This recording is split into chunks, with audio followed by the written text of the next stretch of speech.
Hello guys, A day in a village life నా mini vlog చూసేయండి. విలేజ్లో నేను డైలీ అంతా ఏం చేస్తాను ఏంటి అనేది మీరు ఇందులో చూస్తారు. ఇక్కడ మార్నింగే పిల్లలు కనిపిస్తున్నాయి కదా, చలికి చక్కగా పడుకున్నాయి. ఇవి రోజు మా ఇంటి దగ్గర వస్తాయి. మా అత్తమ్మ వీటికి గోడ పైన వాటర్ పెడుతుంది, రోజు తాగుతాయి. ఇంకా ఫుడ్ కూడా పెడుతుంది, టిఫిన్ బోండాలు అవి ఇవి తింటాయి చక్కగా. ఇక్కడ మా చిన్నోడైతే ఆ పిల్లి అంటే ఎంత నచ్చిందో మా చిన్నోడికి. అమ్మ నా దగ్గరికి తీసుకొచ్చే, నేను నా మెత్త వేసి మెత్త మీద పడుకోబెట్టేస్తా, నా బ్లాంకెట్ కప్పేస్తా, నా పిల్లల్ని తీసుకొచ్చే అంటున్నాడు. పెట్స్ అంటే వాడికి చాలా ఇష్టము. ఇంకా మా ఇంట్లో అయితే ఫస్ట్ ఫ్రెష్ అప్ అయిపోయిన తర్వాత ఇంకా ఉన్న బట్టలన్నీ ఉతికేసాను. బ్రేక్ఫాస్ట్ చేసేసి హైదరాబాద్లో అయితే వాషింగ్ మిషన్లో వేసేస్తాం, ఇంకా ఊర్లో వాషింగ్ మిషన్ లేదు. సో అన్నీ నేనే కష్టపడి బ్రష్ పెట్టి చేత్తో ఉతికాను. చాలా డేస్ తర్వాత ఇన్ని బట్టలు ఉతికి ఆరేయడం. ఇంకా మా అత్తయ్య మాకు రుబ్బిన గోరింటాకు పెట్టుకున్నాం, చాలా ఎర్రగా పండింది. నేను, మా అత్తయ్య, అమ్మవారు, మా పిల్లలు కూడా పెట్టుకున్నాం. మా పెద్దబ్బాయి అయితే పెట్టుకోడు, కానీ మా చిన్నోడు చక్కగా పెట్టుకుంటాడు. వాడి చెయ్యి అయితే భలే పండింది ముద్దుగా.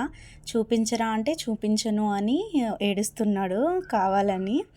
ఇంకా నాకైతే ఎర్రగా పండింది, మా ఆయనకు పండలేదంట. సో నాకు మంచి పెళ్ళం రాలేదు అని ఫన్నీగా జోక్ వేస్తున్నారు నా పైన. ఇంకా ఇక్కడ మా చిన్నోడైతే ఇసుకలో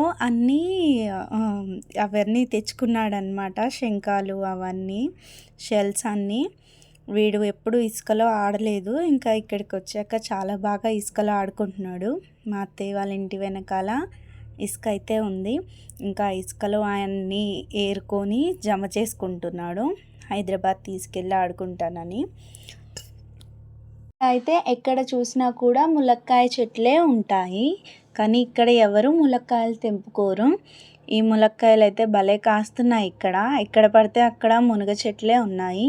ఈ మునగాకు చారులో వేసుకొని కూడా చారు మరిగించుకుంటే మంచిది. ఇంకా ఇక్కడైతే మా ఆయనకి ప్రెగ్నెంట్ వాళ్ళకి వచ్చిన ఆశలన్నీ వస్తాయి. ఇప్పుడు ప్రెగ్నెంట్ వాళ్ళు చెప్పిన బుద్ధుల్లాగా అడుగుతూ ఉంటాడు, నాకు అది తినాలనిపిస్తుంది, ఇది తినాలనిపిస్తుందని. సో బూరెలు కావాలని మా అత్తయ్యని అడిగితే మా అత్తయ్య బియ్యం, మినపప్పు, ఇంకా శనగపప్పు నానబెట్టేసింది. ఇంకా వీటిని బాగా నానబెట్టిన తర్వాత కడిగేసి గ్రైండర్లో వేసేసి రుబ్బేసింది అనమాట.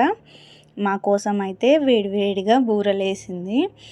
ఈ బూరెలు వేడివేడిగా అప్పటికప్పుడు తింటే భలే క్రంచీగా భలే ఉంటాయి. చల్లారిన తర్వాత అంత క్రంచీగా ఉండవు, బట్ టేస్టీగా ఉంటాయి. ఇంకా మా ఈవినింగ్ మేడ పైన సన్సెట్ అనమాట. Please subscribe and like.